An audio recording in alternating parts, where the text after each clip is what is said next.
Sanseito is a group we're not going to be getting away from anytime soon in the news, because they are all over the news, because they're the inflammatory group that is now anti-immigration, anti-foreigner, and they're, saying a lot of stuff. I mean, that's really just the easiest way to sum it up. They're saying all the horrible stuff out loud, so we get to talk about it. They have proposed a new constitution. Japan's constitution was kind of settled after World War II. It kind of took care of a lot of military issues that maybe they were having, and it kind of rejiggered how the government works and how the emperor is treated. Well, Sanseito has some ideas. They want to put the emperor back where he was. They want to revere the emperor. They think everyone who lives in Japan should see the emperor as the leader of the country. Now, the thing is, for politicians, I actually think they don't want this. Just because if you're a politician, and so you're going to be prime minister, let's say, and then you decide, I will put this other guy in charge, that means I'm not in charge anymore. And I think at the end of the day, what these guys want to be more than anything else is in charge. They want everyone to revere the emperor, and in brackets I wrote, expel the barbarians. This is a phrase that I've heard before. Foreigners being referred to as barbarians. Article 1 in their new constitution is put the emperor back in charge. So he's the man, the emperor is the guy. He should be seen as the head of state and emissary of God, and a lot of the other things that the emperor used to be when he was in Japan. Ultimate power, basically. Article 3 puts him back as the head of state. Currently, he's not. He's a representative. He has no actual political power. They're saying we should put him back in political power, so the government has to do what the emperor says. They want to make it so the emperor approves cabinet suggestions. Currently, Article 4 says he shall not have any power or activities related to the actual government. Their new Article 19, the state can freely determine the conditions for every resident of foreign nationals. That would mean someone like myself, who is not a Japanese national but lives in Japan, they can decide quite freely, for no reason, if I get to stay or leave. So even though I have a permanent visa, under this new constitution, the state could then decide, now we don't want them anymore and you're out. And so I have no recourse for that, because I have no political power, because no foreign person shall have a say over their own freedoms. So all of these things are designed so that only Japanese people have power within Japan. Only Japanese people are respected under the new constitution. Land is public property and shall not be transferred to foreign nationals. So I have bought a house. I have bought the land that the house sits on. That means that land would now revert back to the government, which means the government could decide whether or not I get to live here. Maybe they don't kick me out of the country, but they take my house away, they take the land away, and I have nowhere to live. They've said maybe they'll pay you back. Maybe not. Maybe they'll just confiscate it. That's their choice. And I think we pretty much understand that given the option of paying someone back or just taking their stuff, people generally go with, why don't we just take their stuff? There will be no foreign politicians. There are currently a couple people not born in Japan who are naturalized in Japan who've become politicians. Like a lot of countries, you're not allowed to become the president or the prime minister if you weren't born in the country. But most of them, it's actually pretty easy to become a politician in that country. There is just sort of a cap on how high you can rise within the ranks. No foreign politicians. Naturalized citizens can become politicians in the third generation. So it means my great-grandkids, if I'm reading this correctly, not just my grandkids, my great-grandkids. So I'm naturalized. Let's say I become Japanese. I'm naturalized. My kids are Japanese. Their kids are Japanese. Those kids next in line could become politicians in Japan. So it sounds like you need 3 generations in Japan. I might be reading that a little wrong. It might just be my grandkids, but I'm pretty sure what they mean is my great-grandkids. Article 20 states that Japan will maintain a military for self-defense. So currently we have the self-defense force. This is not classified as a military. There have been pushes by conservative parties in Japan over the last few years to redefine what defense means.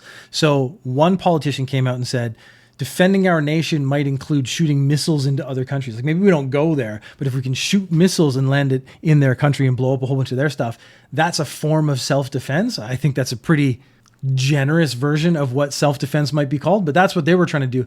They're saying, screw that. We're just going to redefine it. We don't have a self-defense force. We have a military in place for self-defense. And then, of course, their expansionist ideals might come to pass. They would be able to do that. The prime minister would be directly in charge of the military, which means they're assuming it would be a Sanseito prime minister. That prime minister would be in charge of the military, and the emperor would be in charge of the government, but then also the emperor would be in charge of the government, so the emperor would also be in charge of the military. And that is, again, what the Constitution does now, is break all that up. So you can't have that.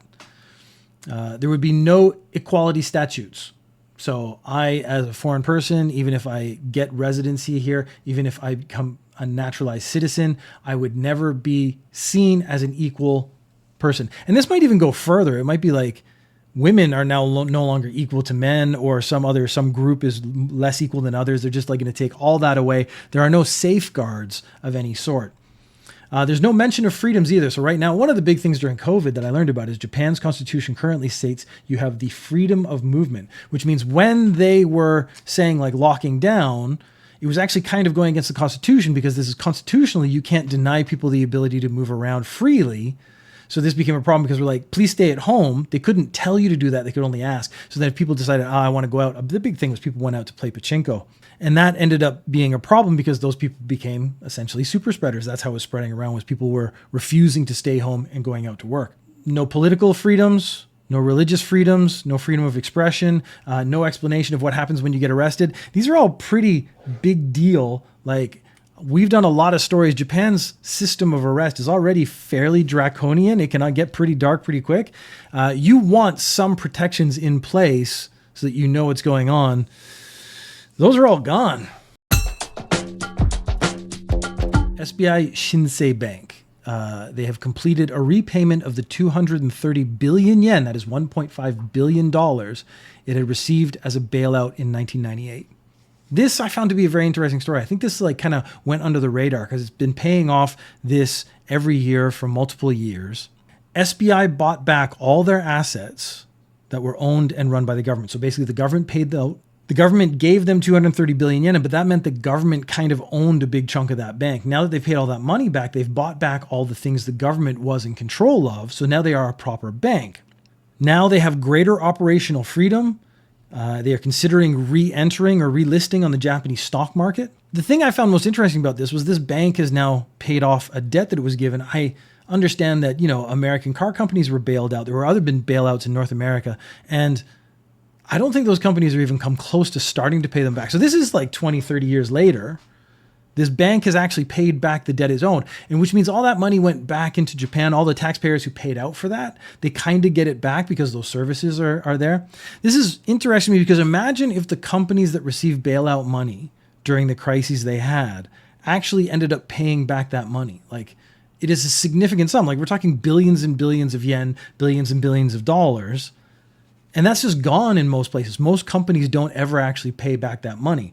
But now I also look at it like this bank now has operational freedom. So it now can become like every other bank, and every other bank that I can think of is fairly predatory. So now, because it's lacking any government oversight, because the government doesn't own part of this bank, it's now free to kind of be run the way it wants to be run. And the way these banks want to be run is predatory and abusing people as much as possible. So I'm wondering if maybe it even would have been better if the bank hadn't paid back all the money and still had some government oversight within the actual bank. Fake police scams are on the rise. We actually talked about this one a couple of times. There's these people and they send you like an email, and the email has like a warrant for your arrest. And then they call you and they say, you have to give us access to your bank account so we can check that you're not the person receiving illegal funds. We've had a report that illegal funds have been put into your bank account. You need to pay it back, and then you'll get it back after, all these other things. But basically it's people pretending to be cops. We've done a couple of stories of this where people thought they were going to be arrested, and the police and the fake police officers come by, they get access to their bank accounts, or they pay out a certain amount of money to make sure they don't get in trouble. We've had people call up pretending to be like your grandkids, and they say like, I need 2 million yen or I'm going to get arrested. So the parents give the money to someone who shows up at their house and claims to be a police officer. These are the scams that are on the rise at the moment because they have been very successful. From January to June, the police think they have taken 38.93 billion yen. The special fraud is up 50%. That is this from the same period as last year. So it's not quite doubled, but 1.5 the amount of fraud has increased, and the money is taken is now 2.6 times more. So it's more successful. There's more fraud, and it's been more successful overall. There have been 4,737 cases of fake police. That's 30% of all fraud, and the money is up to 65%. So the other scary part is that this kind of fraud has been very, very successful in Japan. An inspector of Ehime's Organized Crime Central Division contacted a girl who had posted on social media, like a dating app, I'm assuming like a Japanese version of Tinder, that she was interested in papakatsu. Papakatsu is compensated dating. So it doesn't always mean sex, but that is usually the underlying implication, is that you're going to meet this person, you give them some money, give them some presents, and then you're going to have sex, and then you're going to go on your way. And the young girls do this so they can get money. They met at a hotel. She got money from the inspector and paid for the room and left. Now, again, if they went to a hotel, I'm assuming other things happened that was left out of the article, so I can't say something happened, but it would be weird to go to a hotel and just pay for it and leave. And when they say hotel, I think they mean Love Hotel. I'm actually have to do a little bit of reading between the lines to make sure that this sort of makes sense for anyone who's listening. The inspector got her number from the taxi company that she called. So she's like, I'm leaving. Goodbye. I got your money. I'm gone. I paid for the hotel. I'm assuming he gave her the money for the hotel and extra. But then he wants to contact her. So he looks at what taxi she got into, contacts the company, because he's a police officer. He can do that and say, I need the phone number of this person who got this ride. He gets her phone number and he calls her. He says, this is the police. I want to talk to you about papakatsu. Papakatsu, because I'm the one who papakatsu'd you in this instance. He got her home address and met her at a nearby convenience store. So this is already terrifying. Like, this cop is gone, done this thing, collected a whole bunch of personal information, used that personal information to get the girl to come and meet him again. He says this was a sting operation, and he gets his money back minus the hotel fee. So essentially, he gave her so much money for the meeting and he gave her extra money for the hotel fee. He got the meeting money back, but didn't take back the hotel fee. So he basically paid for the hotel, but nothing else, despite this being the implication that the whole point of this was that you pay her to have those sort of personal relations. The mother inquired with the police station. Now, it looks like this article was a bit rough. It seems like the mother was also at the convenience store, and how she didn't lose her mind in that moment when she found out this police officer had gone and gotten his daughter. Like, the daughter bears a certain amount of responsibility for putting it on the internet that I want to meet men for money, but she's underage, so she's maybe just not grown up yet. And this fully adult male police officer took advantage of this. The mom should have been losing her mind. But she was at the convenience store too.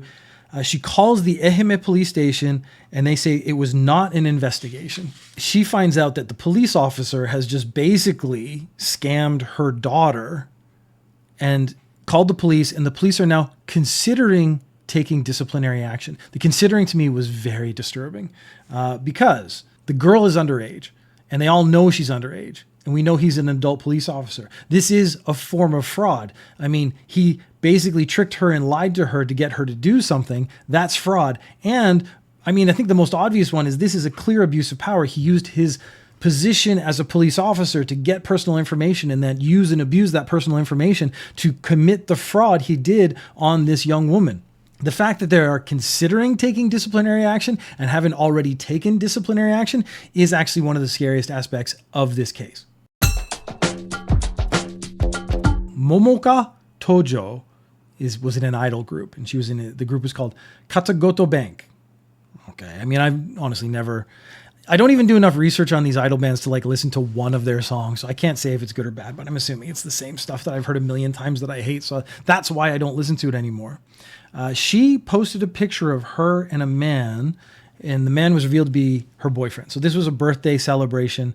She was posting pictures on her Twitter or something, and it was her and a guy, and then people oh, that must be her boyfriend. I don't think she actually went out and said it was her boyfriend, but then she took down the pictures really quickly. Now, it could have just been a friend, but it came out pretty quickly that it was actually her boyfriend. She was found to have a boyfriend, which in a lot of idol group contracts says you're not allowed to do. You're not allowed to have a boyfriend, this is, again, one of the weirdest things about idol groups is they want to keep the feeling that these women are available to the audience, which is in itself a really weird, creepy thing. But then they also make them put their lives on hold. Like they can't have boyfriends. They can't have normal human relationships. That's really scary to me. I don't see how that is actually legal.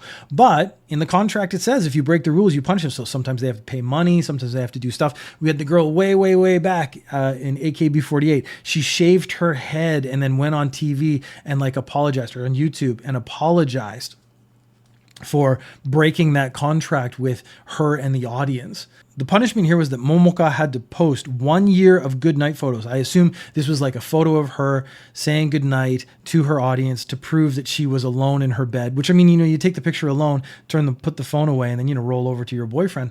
But she did it. Now, the thing is, she left the band back in May, but she still posted the picture. So she decided, I'm going to complete my punishment.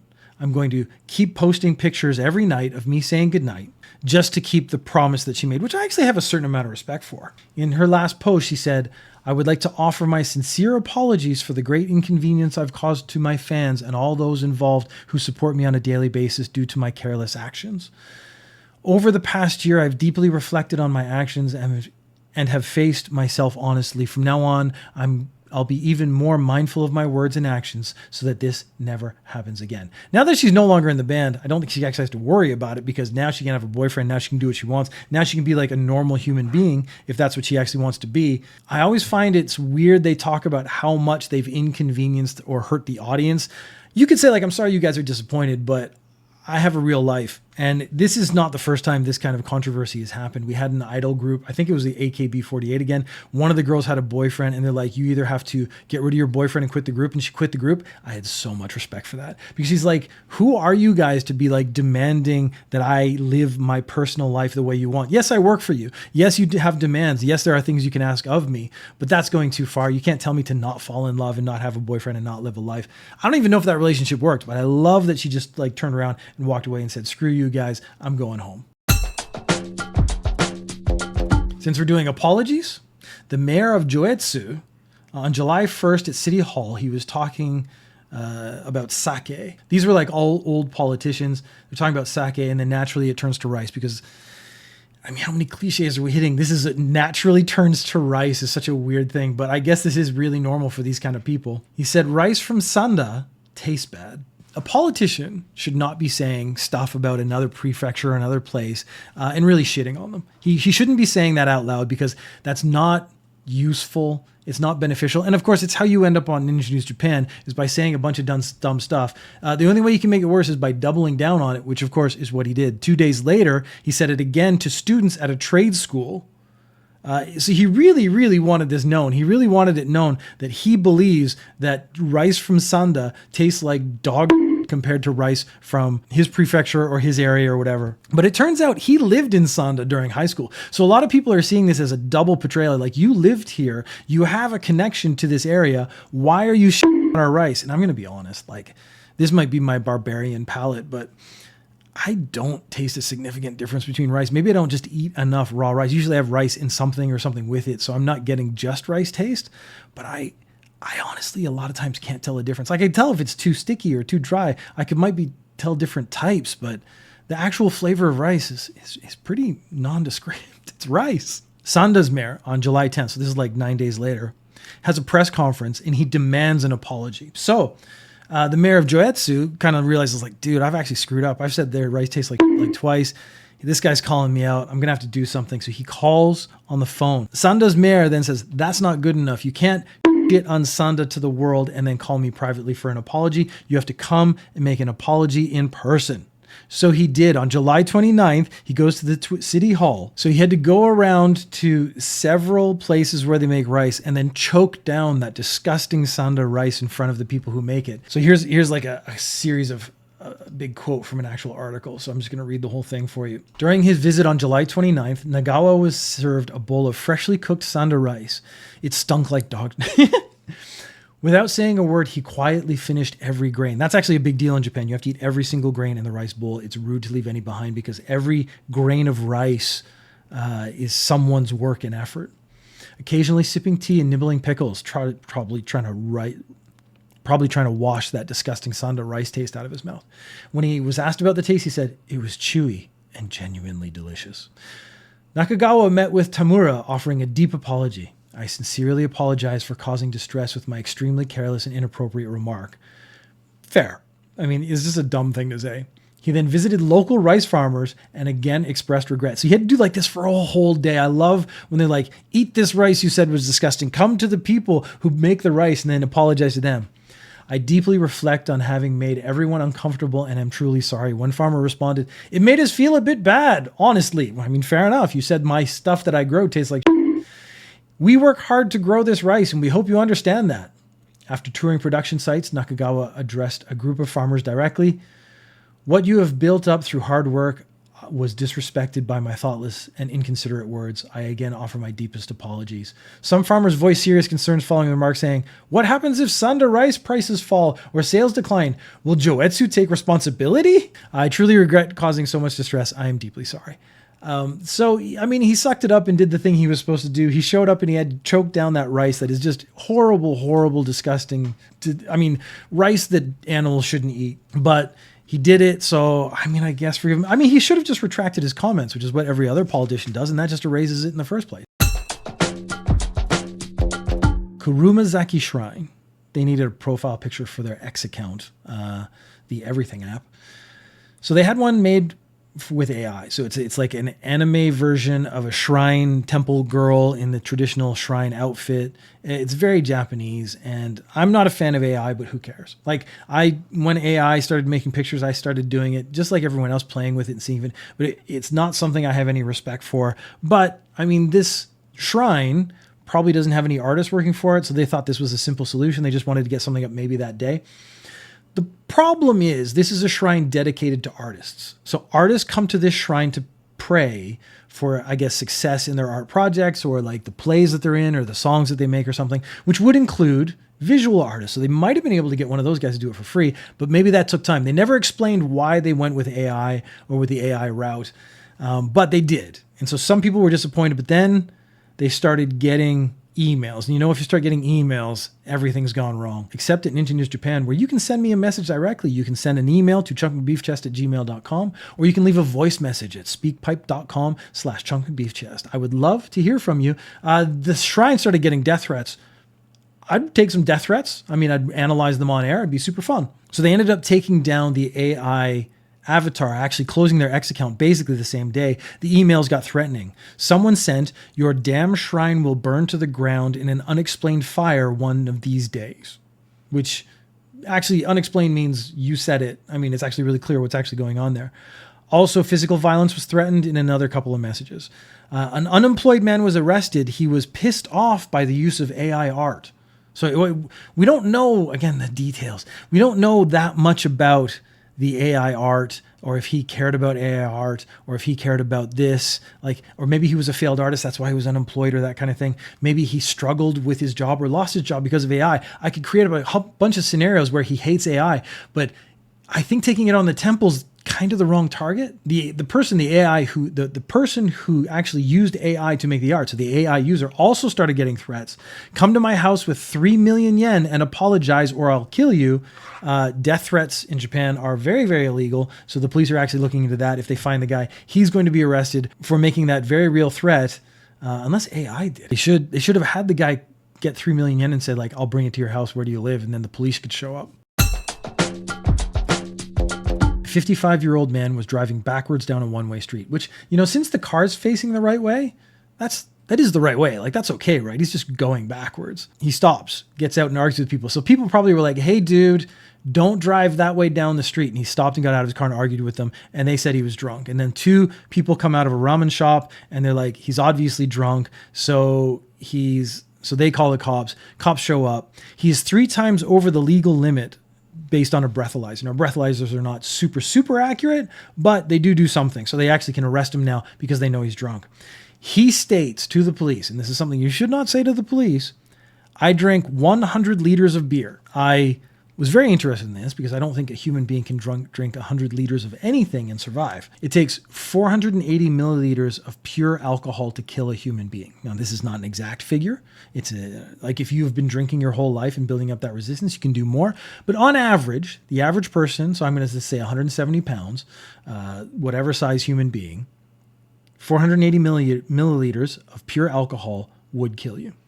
Beer, 500 milliliter beer. So, a normal size, a slightly bigger size can of beer is 4.2% alcohol or 21 milliliters of pure alcohol in a beer. If you take 480 and divide it by 21, you get 23. So that would be 23 beers would kill the average person if you just drank them in a row, because that would be enough alcohol. Again, I think the volume of liquid would already start doing some damage, but that's enough alcohol to actually kill you.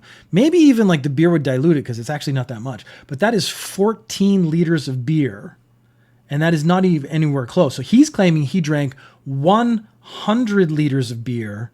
This guy is claiming he's drunken 10 times more beer than it would take to kill you. A 19-year-old part-time clerk made 4 false charges at his store, totaling 109,599,999 yen.